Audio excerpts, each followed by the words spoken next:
हाय viewers, हे आपण पिठलं बनवूया आता.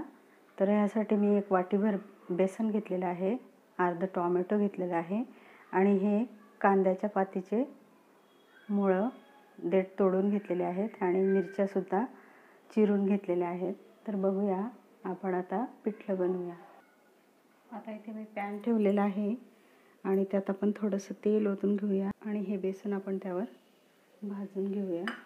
जरा वेगळ्या पद्धतीने आपण हे बेसन बनवणार आहोत. हे बघा, आपलं बेसनसुद्धा खरपूस भाजून झालं आहे. तुम्ही एकदा तरी ही रेसिपी घरी करून बघा, खूप अप्रतिम लागतं हे. आता यात आपल्याला पाणी घालायचं आहे. आपल्याला गरजेपुरतं तेवढं पाणी टाकायचं आहे आणि हे चांगलं घोटून घ्यायचं आहे. ह्यात गुठळी राहता कामा नये. ढवळून घेतलेलं आहे ते, एकही गुठळी राहिली नाही. आता बघा, आपण यात हळद टाकून घ्यायची आहे. त्यानंतर आपल्याला टाकायचं आहे चवीपुरतं मीठ आणि हा थोडा चाट मसाला.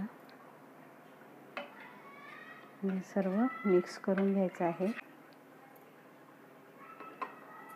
कोथिंबीर टाकून घेऊया आणि हे छान मिक्स करून घ्यायचं.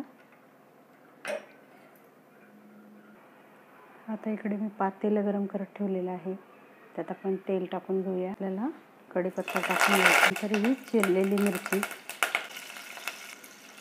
आता हा कांद्याच्या पातीचे कांदा टाकून घेऊया. नंतर हा टोमॅटो टाकून घ्यायचा आहे.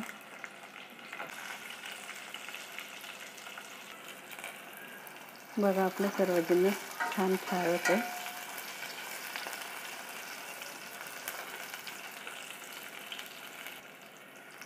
आता हे बेसन यावर टाकायचं आहे आपल्याला, पातळ केलेलं, आणि हलवत राहायचं आहे. मंद आचेवर त्यावर ठेवून घ्यायचं आहे गॅस आणि झाकण ठेवून घ्यायचं आहे त्याच्यावर थोडा वेळ, 5 मिनटं.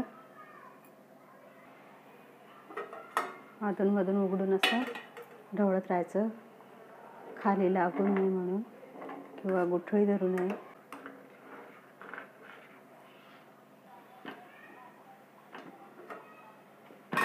बघा, मस्त उकळी आले. अशा प्रकारे आपलं हे पिठलं तयार झालेलं आहे. तुम्ही घरी करून बघा.